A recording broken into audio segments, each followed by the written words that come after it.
Samir was one of the people we interviewed early this year about AI use, and he followed up with me a couple months later, and we got to talking, and he told me about recent developments that they'd had, very quick development of support apps using ChatGPT type thing, generational AI.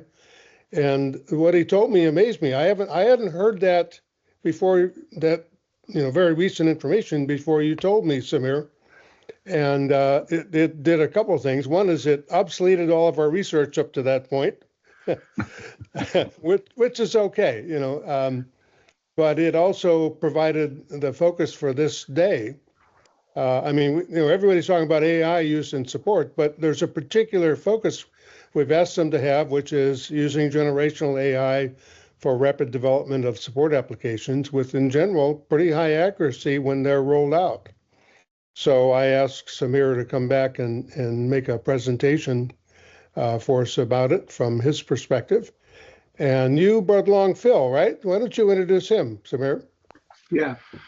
So, Phil Dixon is part of my team. He product manages the internal part of our support services operations, which includes all our support agents, all the broader community of support people inside of Oracle who use our systems. And he also manages the entire knowledge management program for support services. And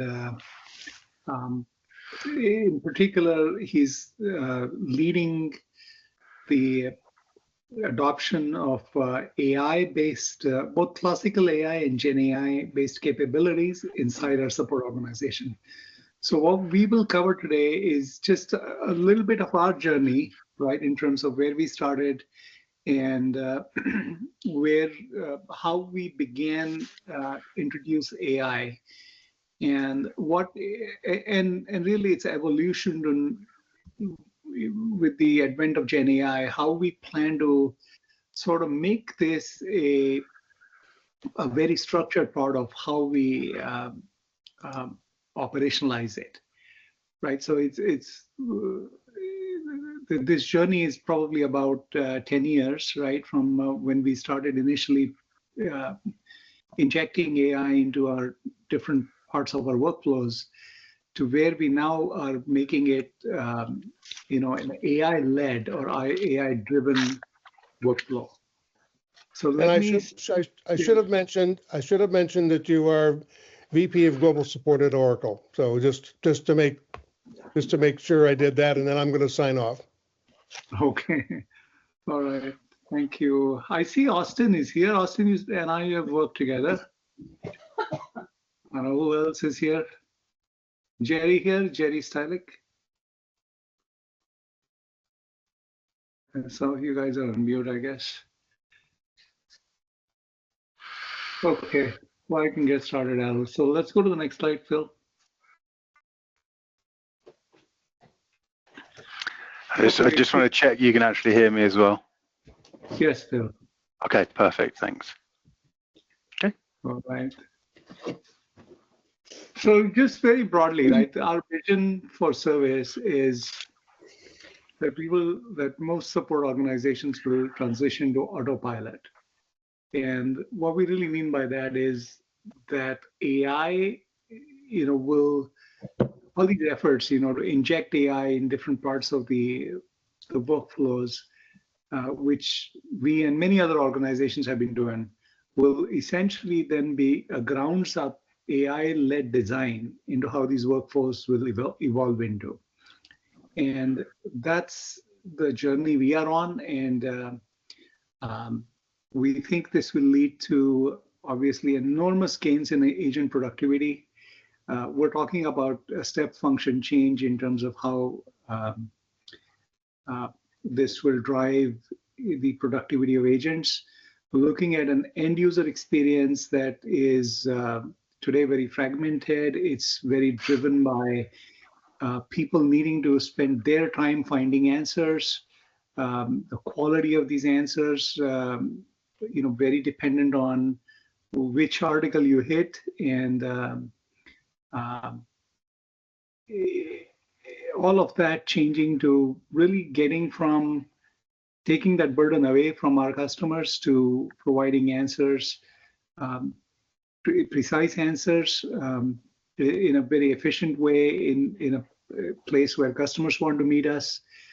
And then using this as a means to really transform the service operation.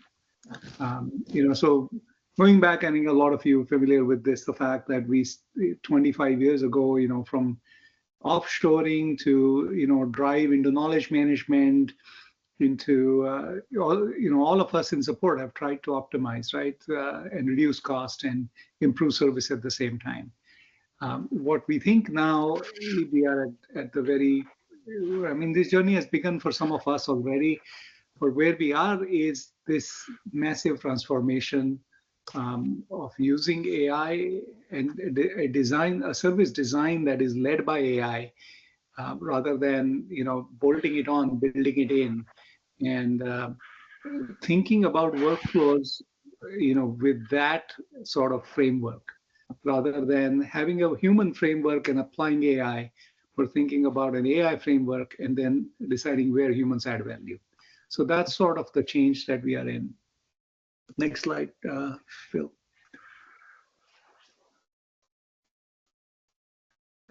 So just on this journey, right? So we, like most of you here, right, this is kind of the standard workflow of support, from detection to execution, right? It starts with some sort of a event, where you find out something's broken, the analysis of that event, preparing, how we're going to address this, and then all the offshoots of that in terms of how you incorporate knowledge in it and how you learn from it, and then also the execution of repair, right? So if you look at these workflows, like I said, we in the last 10 years we've been looking at, okay, how do we improve detection? What sort of automation can be put in place? What can we listen to on systems that we own? Like we have a large Exadata, Oracle Exadata install base. We have monitoring, we detect things, we capture telemetry, we ship that to Oracle. We have parsers that analyze these diagnostics. We determine the fault. We have a fault management system on top of that. When we prepare an action plan, in many cases, this action plan incorporates knowledge from a knowledge management system, our databases that store parts, and in case of hardware failures, what we need to replace, and then we execute that in terms of shipping a part or whatever we need to do there. We've been able to achieve level 5 automation in these workflows by injecting, automation, rule-based automation, as well as AI-based automation in different steps of this workflow. And in the last 10 years, just on the hardware side of it, 40% of our service requests today flow through this under 15 minutes from the point the fault has occurred. No human being looks at this, right? So it just, a fault gets detected, we run through the whole workflow, right up to shipping a part to DHL under 15 minutes, completely automated, right? But the way we have achieved it is point solutions. Every point of step in the workflow, we have something specific, very purpose-built for each of these steps that takes it together and executes it. So what it has resulted in is a framework of automation and AI tools that are point solutions that are not built on a single framework, various technologies, different deployments, different release processes, kind of an unwieldy infrastructure if you're trying to do this in a systematic way across the 5,000 products that we support. But that's been the journey so far, right? We've achieved quite a bit with it, and I'll speak to that in a minute. Let's go to the next slide. So what do we have today, right? So we have digital assistant that front ends all of our, non-product specific questions. It's on our portal. And then as a service request gets formulated, we have various point solutions, right, that address specific things. And this is an example of some of these. It's not everything that we got. I'll have Phil walk through, these capabilities that we have, and I'll speak to a little bit about how we are transforming this into a systematic AI designed supports, end-to-end support service design. So Phil, why don't you walk us through some of these examples here? Sure, thank you. Okay, hopefully everyone can hear me. So this is mislabeled, so excuse this one, but basically this is around digital assistance. So we're really here trying to provide an interface and a mechanism for customers to be able to find answers very, very quickly, very succinct, contextual answers that enable them to ask a question, get an answer, and move on very, very quickly. So we're using digital assistance for that today, both externally and within the customer portals themselves. And there are various internal teams also using them to provide process related solutions as well. So we have a complex system, a lot of teams, a lot of products, a lot of slightly different ways they want to do stuff, and they have questions, and digital assistance provides both those answers to customers as well as providing them to the internal agents that need to find out how to do something very, very quickly. PLA group prediction. So the problem we're really trying to solve here is when customers create SRs, they don't always select the right information that allows the SR to get to the right person as fast as possible, right? We're pretty good at it. 80% of SRs get to the right place, but underneath that, we do get these what we call misroutes. So PLA group prediction is really around taking something the customer has done, looking for common misroute areas, and then correcting them behind the scenes without customer interaction to move it to the right place very, very quickly, so that the customer, from a customer's perspective, they see no degradation or delay in service. I mean, it's really around how fast we can do that and making sure that the customer gets to the right place as fast as possible. Service request similarity. So I think everybody probably has some kind of search capability, and the thing about search is it requires somebody to add text and say, I want to find something about A, B, C. With similarity, what you're really doing is you're removing that reliance on someone typing the right phrase, right sentence to find something. You're literally matching SR to SR to find an SR that really is similar. And that SR may have already been through a process of discovery and solution, and the engineer can use that as a basis for asking similar questions to the customer to be able to speed up the resolution. So you're really looking at speeding up resolution by matching similarity between all of the SRs in our system, finding those that are the top 5 that are the most relevant, and allows the engineers to very, very quickly determine the next steps for something they may not be quite so familiar with, or to validate that the steps they're taking are the right steps as they move forward to try and solve the customer's problem. SPPM is a great project, actually. So this project is really around predicting poorly managed SRs. I'm going to word it that way. So when we started this project off, we were really looking at actually trying to predict an escalation. But there's a reality around escalations that 3 customers in exactly the same state, 2 of them may escalate, 1 of them may not escalate. So it's not always possible to be very accurate at escalations, but it is very possible to predict when an SR is not being managed as effectively as it should do. So this is what Service Request Progress Monitor does. It's basically monitoring an SR through the life of the SR and making a determination on the likelihood that the SR is being badly managed or not. And where it is being badly managed, you then build wrapper processes around that for people to take action to try and avoid that escalation in the first place, get on it before the badly managed becomes noticeable to the customer. And then secondly is what can you learn from that behavior, that we could maybe automate that in the future, so that we can automatically add action plans rather than managers having to review. We could trigger, maybe the engineer needs to add a customer update, maybe the engineer needs to review with development. We can automate that based on learnings from all of the other predictions that we've had. Customer sentiment score is really filling the gap of surveys.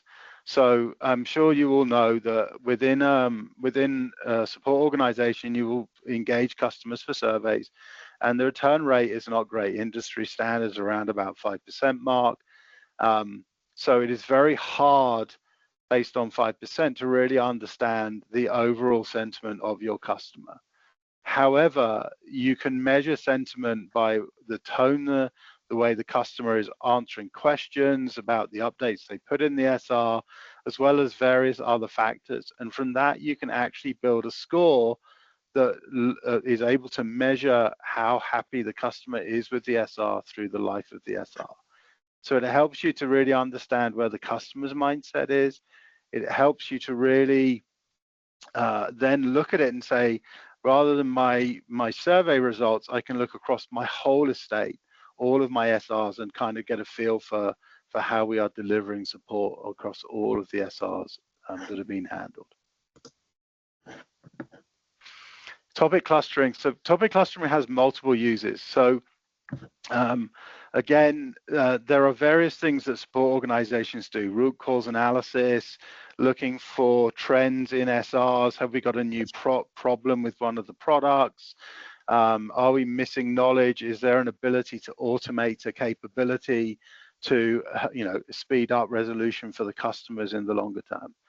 Topic clustering is the technology that enables us to do that. It takes a group of SRs, it enables us to cluster them. So it will cluster them for us. We can control the breadth and width of the clusters. And then based on that, it enables us to be able to see trends that are occurring. It enables us to monitor trends as well, not just look at it at a point in time, but look at it over time. Did we fix that product problem? Did the introduction of a knowledge article reduce the number of SRs getting created in the area? Did automation improve the speed at which we are solving the customer's problems? So topic clustering enables us to build all of that out, and it saves a load of time as well. So if you think about an engineer having to look at 100 SRs to try and figure out what went on, they're going to naturally cluster it. Once they finish clustering it, they're probably going to realize there's a whole load of stuff they've already known about, but they've spent a fair few hours doing that.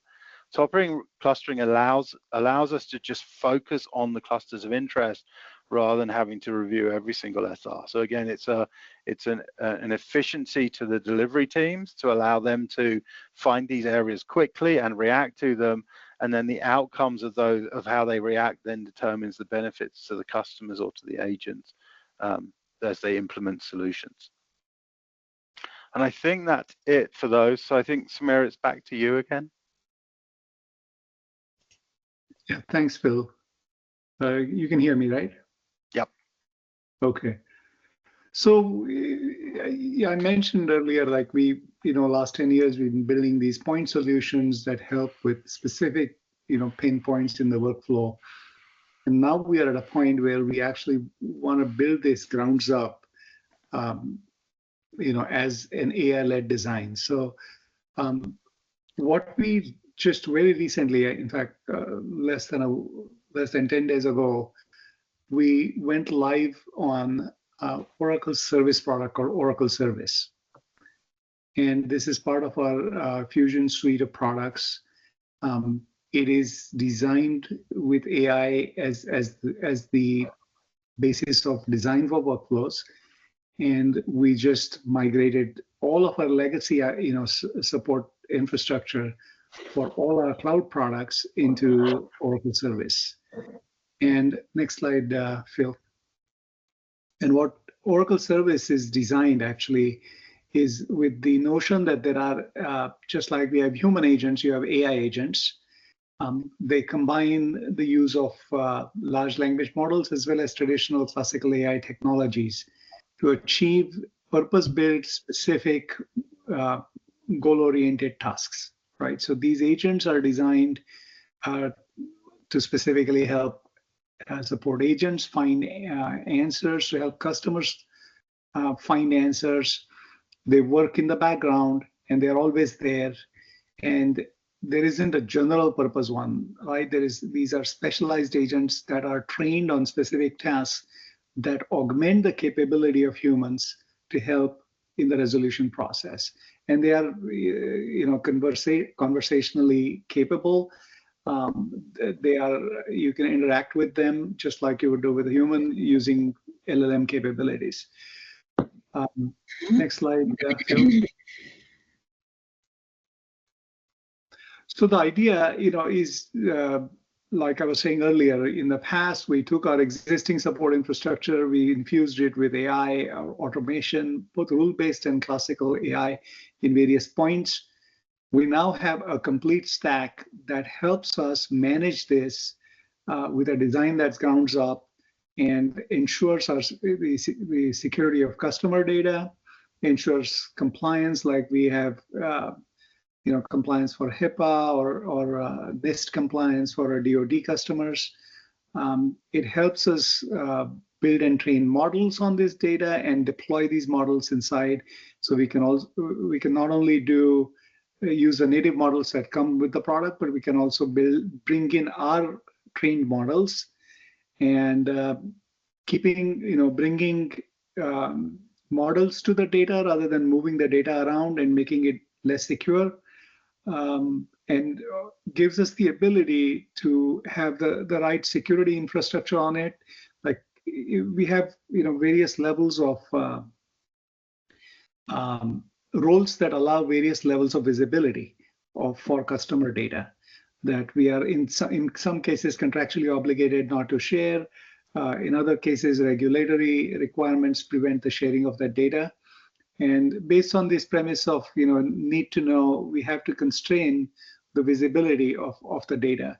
And what typically happens when you do machine learning is, it's a hard problem because you take the data, you bring it to the models, and then when it is time to expose it back into the workflow, you don't really know how it can be constrained because all the controls you had in a schema-led design, you don't have when the data comes in from either from the LLMs or from in classical AI. When you bring it in, there is no field level, controls that you can say only, like Phil can only see this part of the service request or these messages and cannot see the customer names or whatever, right?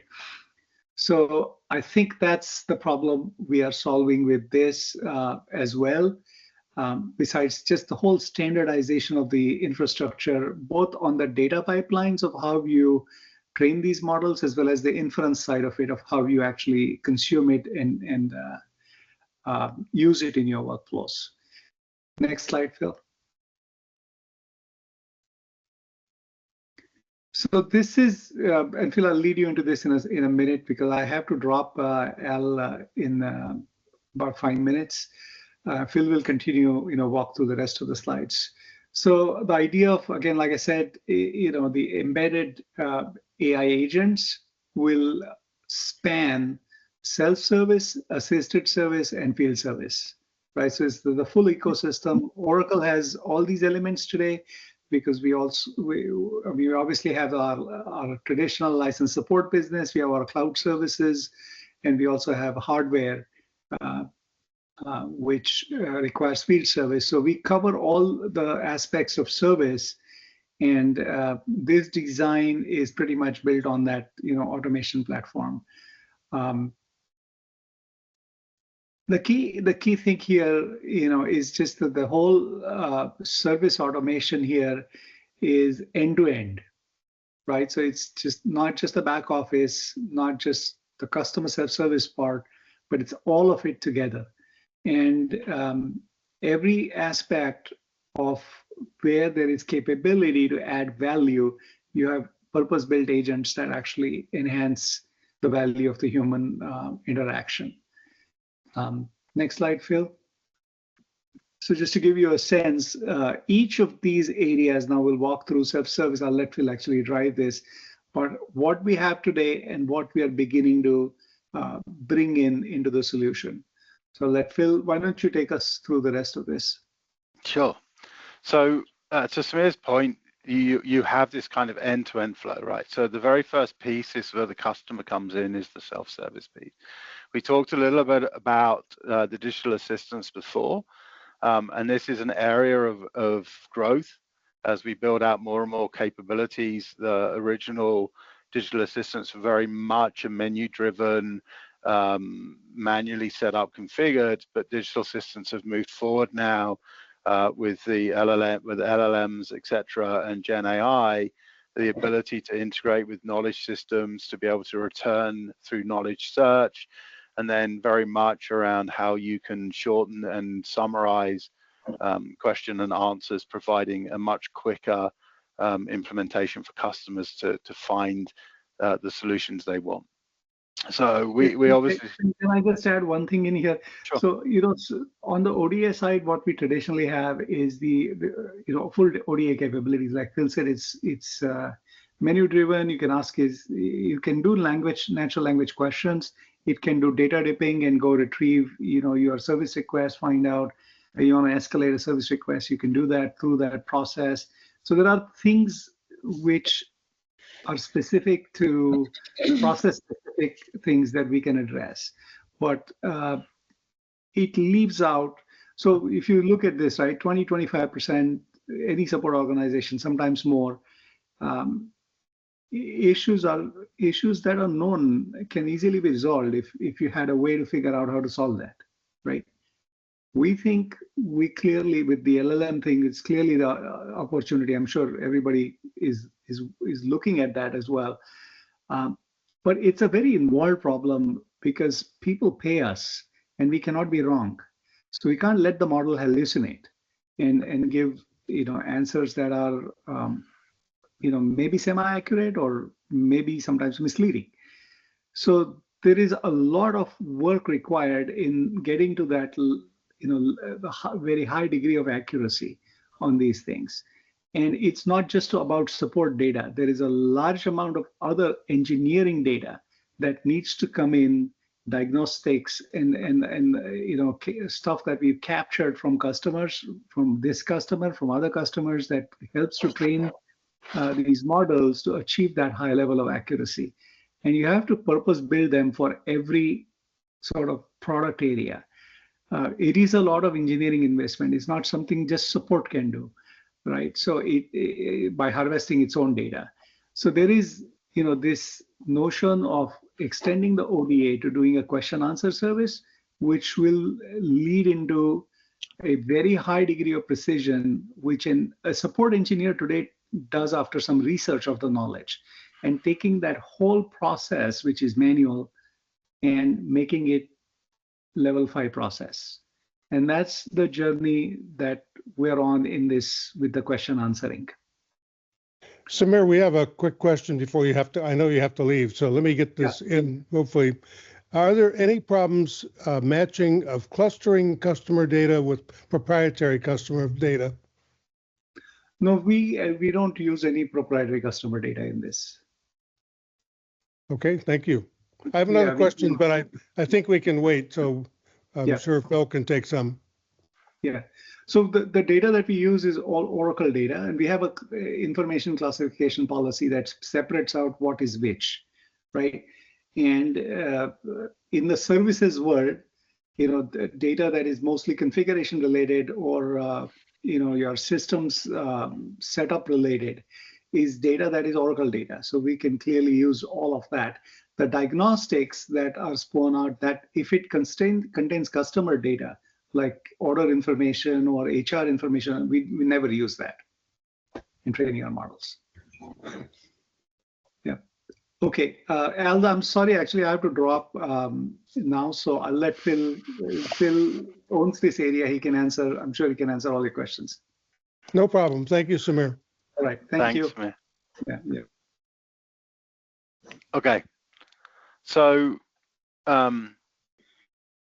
so let's talk about some of the things that we are working or building out as we move forward, especially around the Gen AI capabilities.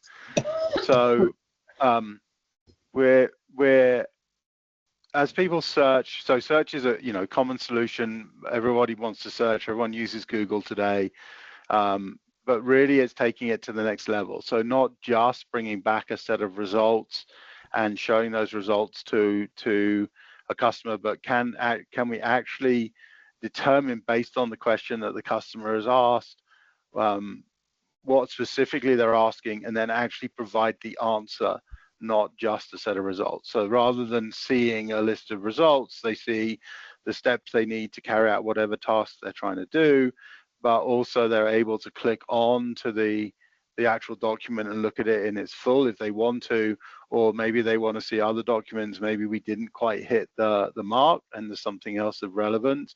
So the ability for customers to do both of that really improve the findability and increase the self-service success, hopefully avoiding customers needing to log tickets in the first place. So assisted service. So this is really around helping the engineers do their roles. Okay, so customer is always going to try and self-serve first. If they can't, they're going to log a ticket, and then it's all about how can we enable the engineers or the agents to really be successful in what they need to do. So there are various areas here. SR summarization, so an ability, you have follow the sun SRs running 24/7. It is always a pain point trying to get the handover from one engineer to another.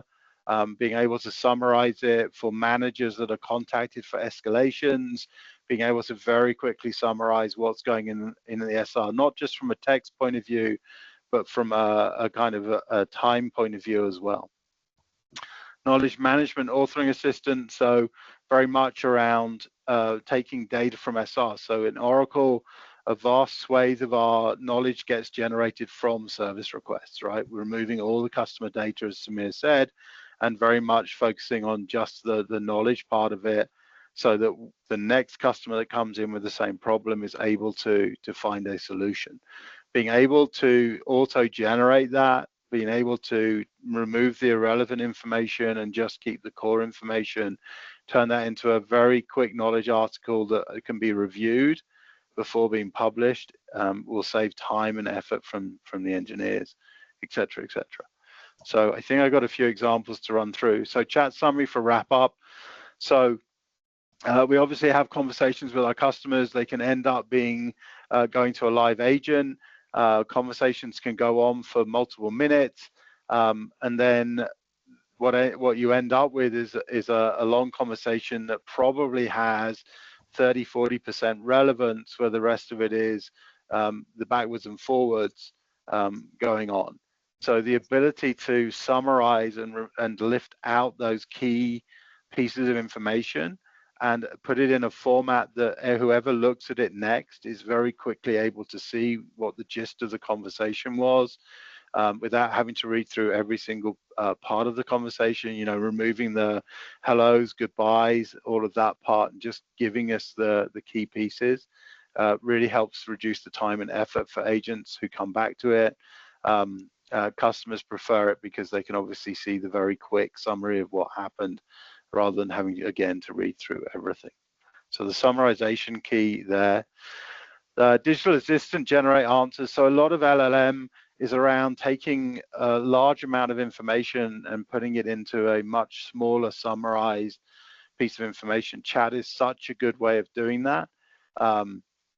If you can get it small, if it's 10 pages long in a chat window, it doesn't look particularly good.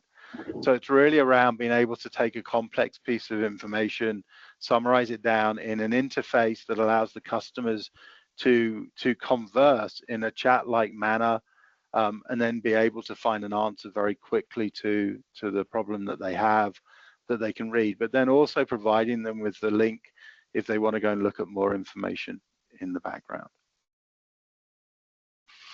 I talked about this one. Sorry, go on. Here's the questions. Okay, I'll keep going.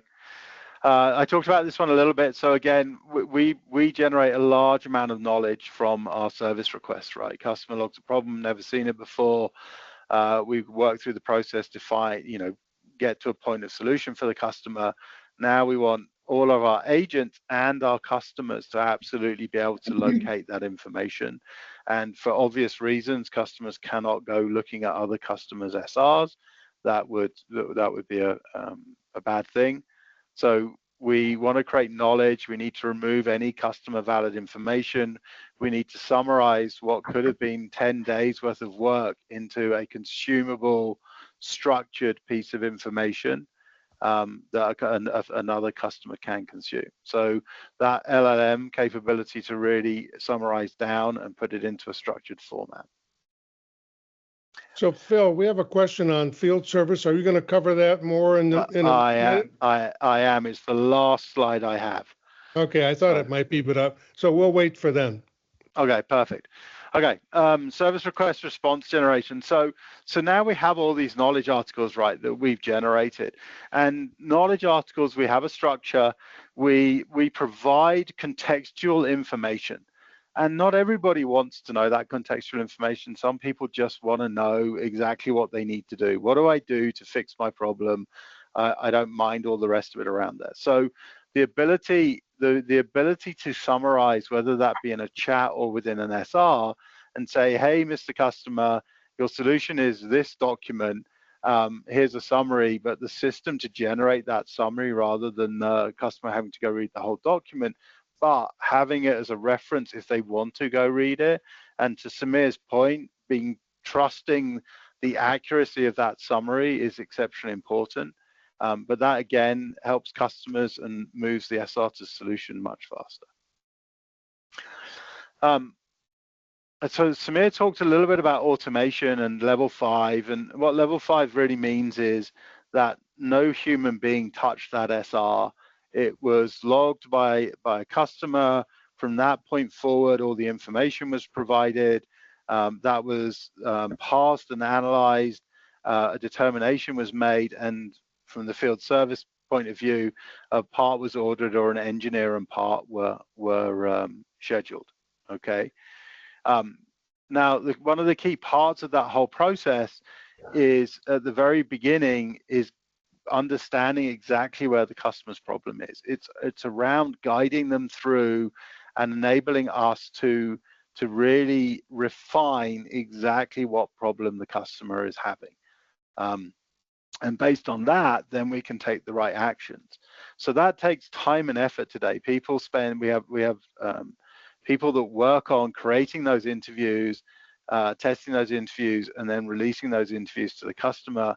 But with the Gen AI capabilities, you actually are able to based on existing SRs, generate those themselves and learn and generate and create them, and then obviously review and tweak them before we actually release them to the customers. So every time we get a new product, every time there's a new problem area within a product, maybe they add a new feature or functionality, we would manually create these. And using this, we're looking to automate the generation of these interviews so that the customers, we can really validate exactly where the customer has a problem and then initiate the rest of the capabilities behind it to solve those problems.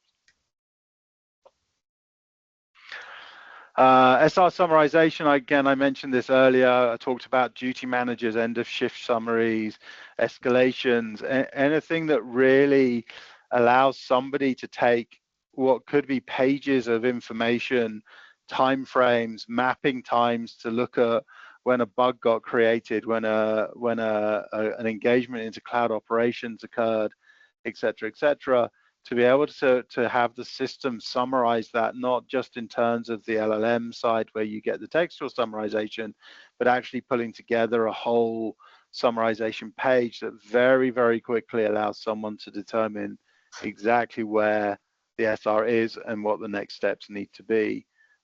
Again, hopefully avoids escalation, faster response time. Managers are not wasting so much time reading pages and pages of notes in the SRs to figure out what is the most relevant. And then you get your final piece, which is field service. So I'm not going to go into detail on these, but really, I mean, Sameer mentioned it earlier, right? We're an end-to-end company. So if someone has an Exadata system or a ZFS storage array, then if something fails, we need to be able to get the parts out. And they can use various AI capabilities in terms of scheduling, route optimization, get the right engineer there the fastest, and enable tracking of that. Someone gone off track? Is the part not going to arrive at the same time? Predictions against traffic, etc., and then notifications to customers. All these kind of things are possible within or available actually within the product today for field service. And I'm going to let you ask your question. Yes. So, and you've answered part of it, but not all of it. What are the examples of services and capabilities provided by field service? What are challenges around integrating AI with field service? So probably not everybody in the audience is familiar with hardware field service, and you might want to just mention things that are kind of unique to that.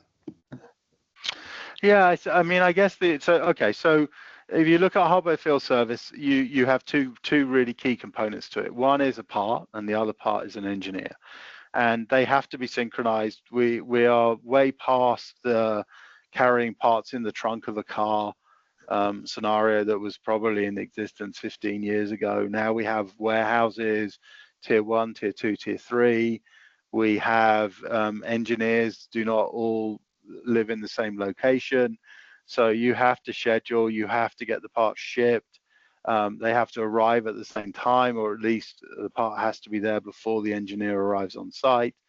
All of that kind of stuff. And then you have obviously people cancel, you have calls that overrun. You're not scheduling one call a day, you're scheduling multiple calls a day, and people get tracked. So the system has to be able to handle all of those scenarios and to be able to react or predict when something's going to happen, so it can account for that very, very quickly. Is that the kind of information you were asking? Specifically, they asked about specific issues that may make it more difficult to integrate AI with field service. I'm not sure I can answer that question. I can try and take it away and see what, talk to the product teams a little bit more about that.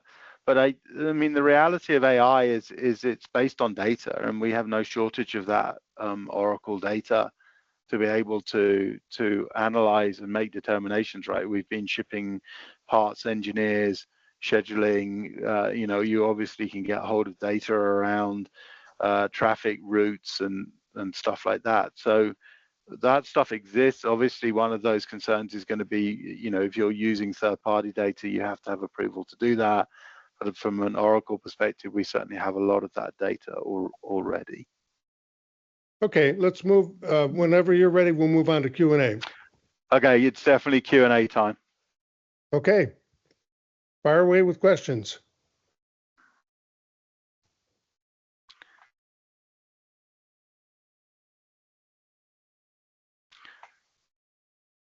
Any questions? Yeah, you have to give them a minute. It's late in the day and people are slowing down. I saw a few names I recognized as well. So Armfin's on. I saw that. So yeah. Any questions, guys? Please feel free to ask. We're going to get done early. Hopefully they're all tired, then this is helpful. Yeah, nobody's going to mind if we get done early. Yeah, exactly. Okay. Okay. Well, Phil, thank you. Thanks, Samir, for me. And I will do. Can I ask a question? Sure. So I mean, obviously we've shared a lot about what the stuff we've already done and the things we're working on. Is this very similar for the rest of you guys, or are you taking a very different outlook on the direction you're taking? Well, I do know that not everybody that's listening have a hardware component, so that is different for some. Okay. But let's let people weigh in. I mean, probably be better a little easier. I'm watching Q&A, so put your answer into Q&A if you can. It's hard to watch chat and Q&A at the same time. I got chat. I saw Arnfinn just said hi, I think. Yeah, I saw Arnfinn. Okay. It looks like Mandy's doing similar. Yep. Okay. Oh, hang on. All right. We have one thing. David Cabral says, yes, very similar. And he's with a pure software company. Okay. Awesome. Yeah. So thank you again, and Phil. And you can put down your device. I mean, turn off your camera and everything.